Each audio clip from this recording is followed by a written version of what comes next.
ഏത് ജീവി അതിനെ ഉപദ്രവിക്കാൻ വന്നാലും അത് ഓടി ഒളിക്കും.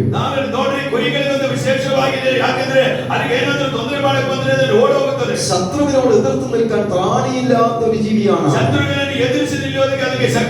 ഓടി ഒളിക്കാൻ മാത്രം വിധിക്കപ്പെട്ടത്. ശത്രു മുമ്പിൽ വന്നാൽ ഓടി ഒളിക്കാൻ മാത്രം അറിയുന്ന ഒരു ജീവി.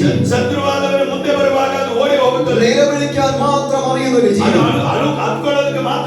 അതുകൊണ്ട് ഇന്ന് രാത്രി പരിശുദ്ധാത്മാവ് പറയുന്നു,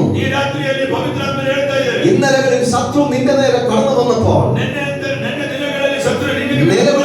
നിലവിളിക്കാൻ മാത്രം വിധിക്കപ്പെട്ടവനെ പോലെ, ശത്രുവിനോട് എതിർത്ത് നിൽക്കാൻ ത്രാണിയില്ലാതെ ഓടി ഒളിക്കാൻ മാത്രം വിധിക്കപ്പെട്ടവനെ പോലെ, ഒരു ഭീരുവിനെ പോലെ ഇരുന്ന നിന്റെ മേൽ ഇന്ന് രാത്രി ദൈവത്തിന്റെ സന്ദർശനം ഇറങ്ങി വരികയാണ്. ഇനി നീ നിലവിളിച്ച് ഓടി ഒളിക്കേണ്ടവനല്ല. നിനക്ക് നേരെ കടന്നു വരുന്ന അന്ധകാര ശക്തികൾക്ക്